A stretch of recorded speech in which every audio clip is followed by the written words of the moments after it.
കുരിശു വഹിക്കുവാൻ ശക്തിയില്ലാതെ ഞാൻ തളരുമ്പോൾ എന്നെ സഹായിക്കണമേ. കുരിശുയാത്ര മുന്നോട്ടു നീങ്ങുന്നു. ഇടയ്ക്ക് സങ്കടകരമായ ഒരു കൂടിക്കാഴ്ച.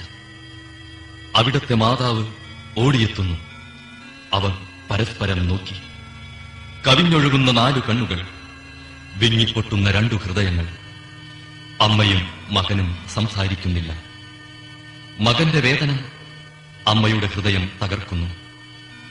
അമ്മയുടെ വേദന മകന്റെ ദുഃഖം വർദ്ധിപ്പിക്കുന്നു. 40-ാം ദിവസം ഉണ്ണിയെ ദേവാലയത്തിൽ കാഴ്ചവെച്ച സംഭവം മാതാവിന്റെ ഓർമ്മയിൽ വന്നു. നിന്റെ ഹൃദയത്തിൽ ഒരു വാൾ കടക്കും എന്ന് പരിശുദ്ധനായ ശിമയോൻ അന്ന് പ്രവചിച്ചു. കണ്ണുനീരോടെ വിതയ്ക്കുന്നവൻ സന്തോഷത്തോടെ കൊയ്യുന്നു. ഈ ലോകത്തിലെ നിസ്സാരങ്ങളായ സങ്കടങ്ങൾ നമുക്ക് നിത്യഭാഗ്യം പ്രദാനം ചെയ്യുന്നു. ദുഃഖസമുദ്രത്തിൽ മുഴുകിയ ദിവ്യരക്ഷിതാവേ, സഹനത്തിന്റെ ഏകാന്ത നിമിഷങ്ങളിൽ അങ്ങേ മാതാവിന്റെ മാതൃക ഞങ്ങളെ ആശ്വസിപ്പിക്കട്ടെ. അങ്ങയുടെയും അങ്ങേ മാതാവിന്റെയും സങ്കടത്തിന് കാരണം ഞങ്ങളുടെ പാപങ്ങളാണെന്ന് ഞങ്ങൾ അറിയുന്നു. അവയെല്ലാം പരിഹരിക്കുവാൻ ഞങ്ങളെ സഹായിക്കണമേ.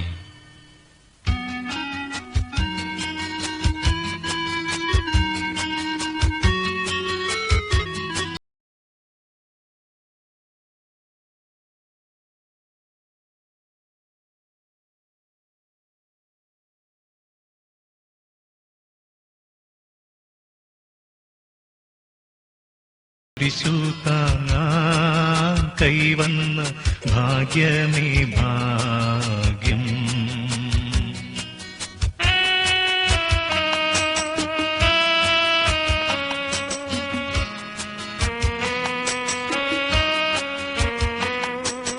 നിൻ കുരിശെത്രയോ ലോലം, നിന്നുകം ആനന്ദദായകം. അഴലിൽ വീണുഴലുന്നോർക്കവലംബമേകുന്ന കുരിശേ നമിച്ചിടുന്നു. സുരലോകനാഥാനിൻ കുരിശൊന്നു താങ്ങുവാൻ തരണേ വരങ്ങൾ നിരന്തം. ഈശോ വളരെയധികം തളർന്നു കഴിഞ്ഞു. ഇനി കുരിശോടുകൂടെ മുന്നോട്ട് നീങ്ങുവാൻ ശക്തനല്ല. അവിടുന്ന് വഴിയിൽ വെച്ചു തന്നെ മരിച്ചുപോയേക്കുമെന്ന് യൂതന്മാർ ഭയന്നു. അപ്പോൾ ശിമയോൻ എന്നൊരാൾ വയലിൽ നിന്ന് വരുന്നത് അവർ കണ്ടു. കെവറിൻകാരനായ ആ മനുഷ്യൻ അലക്സാണ്ടറിന്റെയും റോപ്പോസിന്റെയും പിതാവായിരുന്നു. അവിടത്തെ കുരിശു ചുമക്കുവാൻ അവർ അയാളെ നിർബന്ധിച്ചു. അവർക്ക് ഈശോയോട് സഹതാപം തോന്നിയിട്ടല്ല, ജീവനോടെ അവിടത്തെ കുരിശിൽ തറക്കണമെന്ന് അവർ തീരുമാനിച്ചിരുന്നു. കരുണാനിധിയായ കർത്താവേ, ഈ സ്ഥിതിയിൽ ഞാൻ അങ്ങയെ കണ്ടിരുന്നുവെങ്കിൽ എന്നെ തന്നെ വിസ്മരിച്ച് ഞാൻ അങ്ങയെ സഹായിക്കുമായിരുന്നു. എന്നാൽ എന്റെ ഈ ചെറിയ സഹോദരന്മാരിൽ ആർക്കെങ്കിലും നിങ്ങൾ സഹായം ചെയ്തപ്പോഴെല്ലാം എനിക്കു തന്നെയാണ് ചെയ്തത് എന്ന് അങ്ങ് അരുളി ചെയ്തിട്ടുണ്ടല്ലോ. അതിനാൽ ചുറ്റുമുള്ളവരിൽ അങ്ങയെ കണ്ടുകൊണ്ട് കഴിവുള്ള വിധത്തിലെല്ലാം അവരെ സഹായിക്കാൻ എന്നെ അനുഗ്രഹിക്കണമേ. അപ്പോൾ ഞാനും ശിമയോനെ പോലെ അനുഗ്രഹീതനാകും. അങ്ങേ പീഡാനുഭവം എന്നിലൂടെ പൂർത്തിയാവുകയും ചെയ്യും.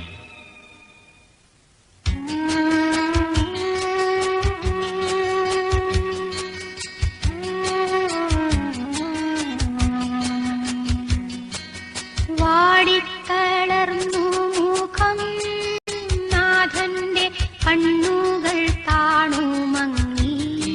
നിരാശരാവുകയില്ല. അവൾ ഭക്തിപൂർവം തന്റെ തുവാലയെടുത്തു. രക്തം പുരണ്ട മുഖം വിനയപൂർവം തുടച്ചു.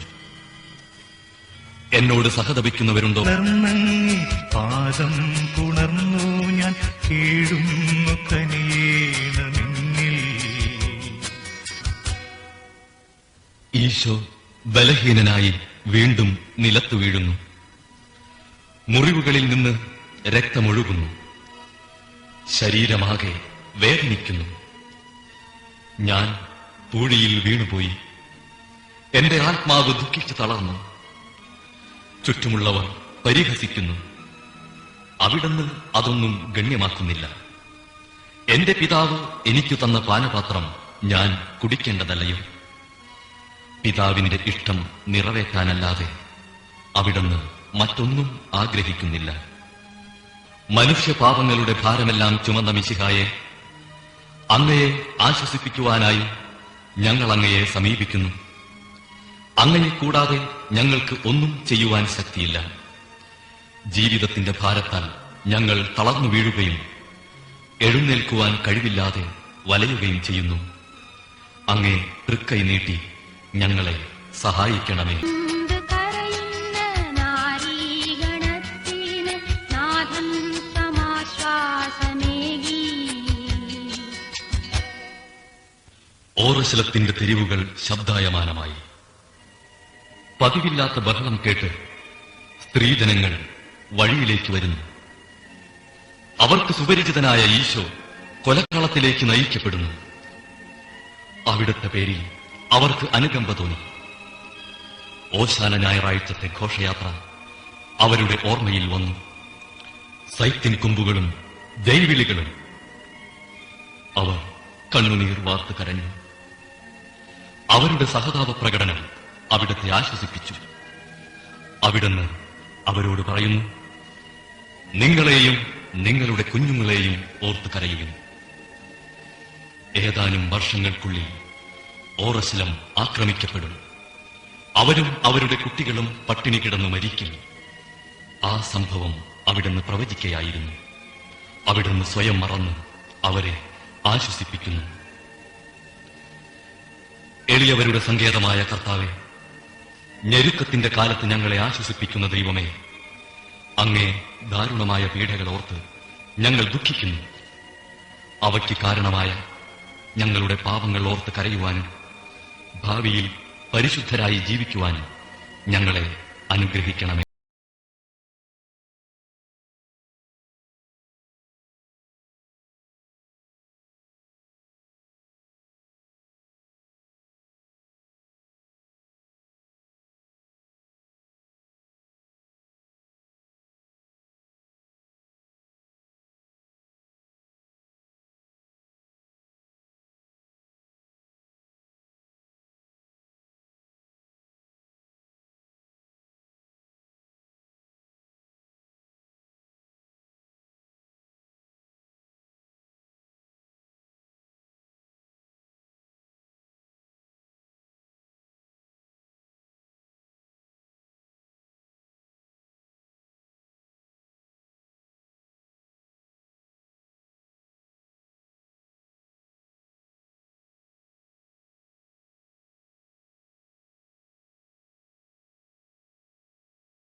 രക്തമെല്ലാം തീരാറായി.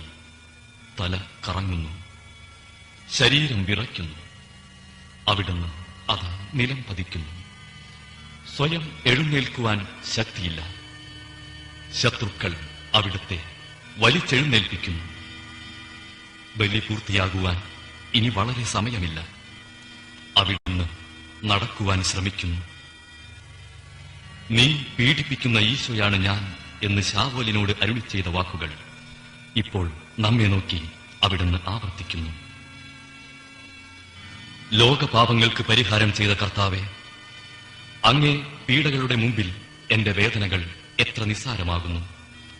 എങ്കിലും ജീവിതഭാരം നിമിത്തം ഞാൻ പലപ്പോഴും ക്ഷീണിച്ചു പോകുന്നു. പ്രയാസങ്ങൾ എന്നെ അലട്ടിക്കൊണ്ടിരിക്കുന്നു. ഒരു വേദന തീരും മുമ്പ് മറ്റൊന്ന് വന്നു കഴിഞ്ഞു. ജീവിതത്തിൽ നിരാശനാകാതെ അവയെല്ലാം അങ്ങയെ ഓർത്ത് സഹിക്കുവാൻ എനിക്ക് ശക്തി തരണമേ. എന്തെന്നാൽ എന്റെ ജീവിതം ഇനി എത്ര നീളുമെന്ന് എനിക്കറിഞ്ഞുകൂടാ. ആർക്കും വേല ചെയ്യാൻ പാടില്ലാത്ത രാത്രികാലം അടുത്തു വരികയാണല്ലോ.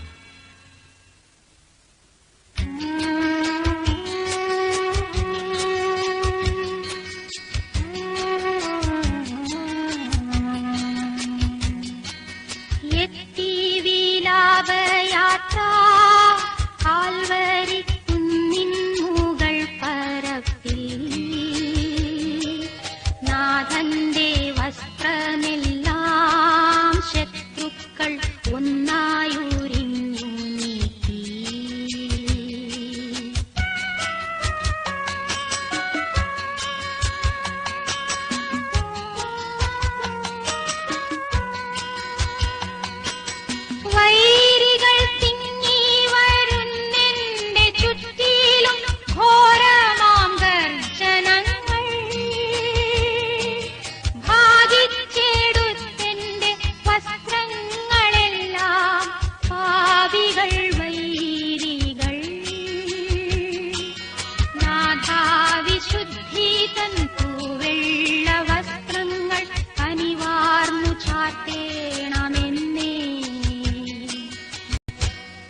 ഗാഗുൽത്തായിലെത്തിയപ്പോൾ അവർ അവിടത്തേക്ക് മീറ കലർത്തിയ വീഞ്ഞു കൊടുത്തു.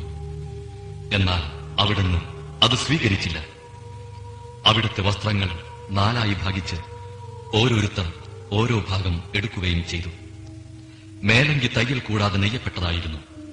അത് ആർക്ക് ലഭിക്കണമെന്ന് ചിട്ടിയിട്ട് തീരുമാനിക്കാം എന്ന് അവർ പരസ്പരം പറഞ്ഞു.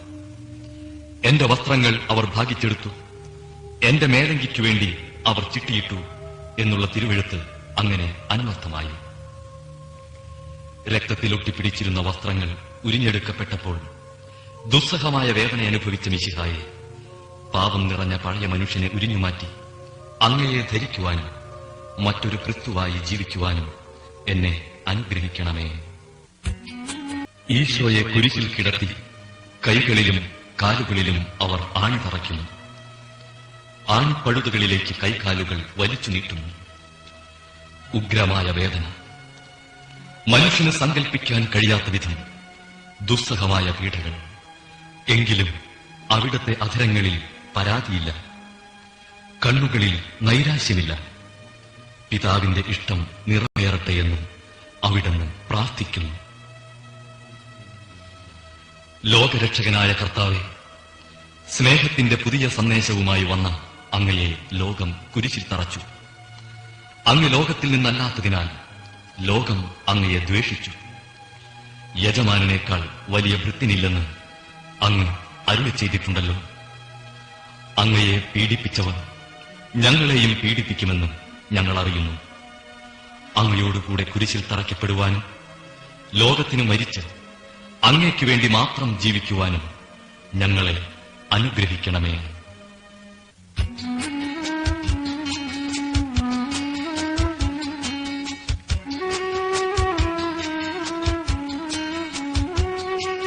കുരിശിൽ കീടന്നു ജീവൻ തിരിയുന്നു ഭുവനൈകനാഥനീശോ. സൂര്യൻ മറഞ്ഞീരുണ്ട് നരപുത്രനൂഴിയിൽ തലയൊന്നു ചായ്ക്കുവാൻ ഇടമില്ലോരേടവും. പുൽക്കൂടു തൊട്ടങ്ങേ പുൽകുന്ന ദാരിദ്ര്യം കുരിശോളം കൂട്ടായി വന്നു. കുരിശിൽ കിടന്നു ജീവൻ തിരിയുന്നു ഭുവനൈകനാഥനീശോ. സൂര്യൻ മറഞ്ഞീരുണ്ടു നാടെങ്ങും അന്ധകാരം നിറഞ്ഞു. 2 കള്ളന്മാരുടെ നടുവിൽ അവിടത്തെ അവർ കുരിശിൽ തറച്ചു. കുരിശിൽ കിടന്നുകൊണ്ട് ശത്രുക്കൾക്കു വേണ്ടി അവിടുന്ന് പ്രാർത്ഥിക്കുന്നു. നല്ല കള്ളനെ ആശ്വസിപ്പിക്കുന്നു. മാതാവും മറ്റു സ്ത്രീകളും കരഞ്ഞുകൊണ്ട് കുരിശിനു താഴെ നിന്നിരുന്നു. ഇതാ നിന്റെ മകൻ എന്ന് അമ്മയോടും ഇതാ നിന്റെ അമ്മ എന്ന് യോഹന്നാനോടും അവിടുന്ന് അരുളി ചെയ്തു.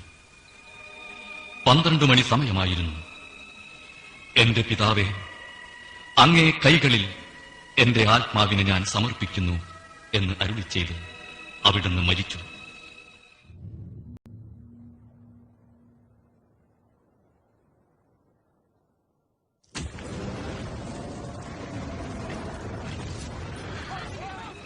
പെട്ടെന്ന് സൂര്യൻ ഇരുണ്ടു. 3 മണിവരെ ഭൂമിയിലെങ്ങും അന്ധകാരമായിരുന്നു. ദേവാലയത്തിലെ തിരശീല നടുവേ കീറിപ്പോയി. ഭൂമി ഇളകി, പാറകൾ പിളർന്നു, പ്രേതാലയങ്ങൾ തുറക്കപ്പെട്ടു. ശതാധിപൻ ഇതെല്ലാം കണ്ട് ദൈവത്തെ സ്തുതിച്ചുകൊണ്ട് ഈ മനുഷ്യൻ യഥാർത്ഥത്തിൽ നീതിമാനായിരുന്നു എന്ന് വിളിച്ചു പറഞ്ഞു. കണ്ടുനിന്നിരുന്നവർ അങ്ങ് ആഗ്രഹിച്ച മാമോദീസ അങ്ങ് മുങ്ങിക്കഴിഞ്ഞു. അങ്ങേ ദഹനബലി അങ്ങ് പൂർത്തിയാക്കി. എന്റെ ബലിയും ഒരിക്കൽ പൂർത്തിയാകും. ഞാനും ഒരു ദിവസം മരിക്കും. അങ്ങ് അങ്ങയെപ്പോലെ ഇപ്രകാരം പ്രാർത്ഥിക്കുവാൻ എന്നെ അനുവദിക്കണമേ. എന്റെ പിതാവേ, ഭൂമിയിൽ ഞാൻ അങ്ങയെ മഹത്വപ്പെടുത്തി. എന്നെ ഏൽപ്പിച്ചിരുന്ന ജോലി ഞാൻ പൂർത്തിയാക്കി. ആകയാൽ അങ്ങേ പക്കൽ എന്നെ മഹത്വപ്പെടുത്തണമേ.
അനന്തരം പീലാത്തോസിന്റെ അനുവാദത്തോടെ റാംസാക്കാരനായ യോസേപ്പ് ഈശോയുടെ മൃതദേഹം ഏറ്റെടുത്തു. 100 റാത്തലോളം സുഗന്ധക്കൂട്ടുമായി നിക്കോദെമോസും അയാളുടെ കൂടെ വന്നിരുന്നു. യൂദന്മാരുടെ ആചാരമനുസരിച്ച് കച്ചകളും പരിമളദ്രവ്യങ്ങളും കൊണ്ട് ശരീരം പൊതിഞ്ഞു. ഈശോയെ കുരിശിൽ തറച്ചിടത്ത് ഒരു തോട്ടവും അവിടെ ഒരു പുതിയ കല്ലറയുമുണ്ടായിരുന്നു. ശാബതം ആരംഭിച്ചിരുന്നതുകൊണ്ടും കല്ലറ അടുത്തായിരുന്നതുകൊണ്ടും അവർ ഈശോയെ അവിടെ സംസ്കരിച്ചു. അങ്ങ് എന്റെ ആത്മാവിനെ പാതാളത്തിൽ തള്ളുകയില്ല, അങ്ങേ പരിശുദ്ധൻ അഴിഞ്ഞു പോകുവാൻ അനുവദിക്കുകയുമില്ല. അനന്തമായ പീഡകൾ സഹിച്ച് മഹത്വത്തിലേക്ക് പ്രവേശിച്ച മിശിഹായെ, അങ്ങയോടുകൂടി മരിക്കുന്നവർ അങ്ങയോടുകൂടെ ജീവിക്കുമെന്ന് ഞങ്ങൾ അറിയുന്നു. മാമോദീസ വഴിയായി ഞങ്ങളും അങ്ങയോടുകൂടെ സംസ്കരിക്കപ്പെട്ടിരിക്കുകയാണല്ലോ. രാവും പകലും അങ്ങേ പീഡാനുഭവത്തെപ്പറ്റി ചിന്തിച്ചുകൊണ്ട് പാപത്തിന് മരിച്ചവരായി ജീവിക്കുവാൻ ഞങ്ങളെ അനുഗ്രഹിക്കണമേ.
പിതാവേ, അങ്ങയെ രഞ്ജിപ്പിക്കുവാൻ സ്വയം ബലിവസ്തുവായി തീർന്ന പ്രിയപുത്രനെ തൃക്കൺ പാർക്കണമേ.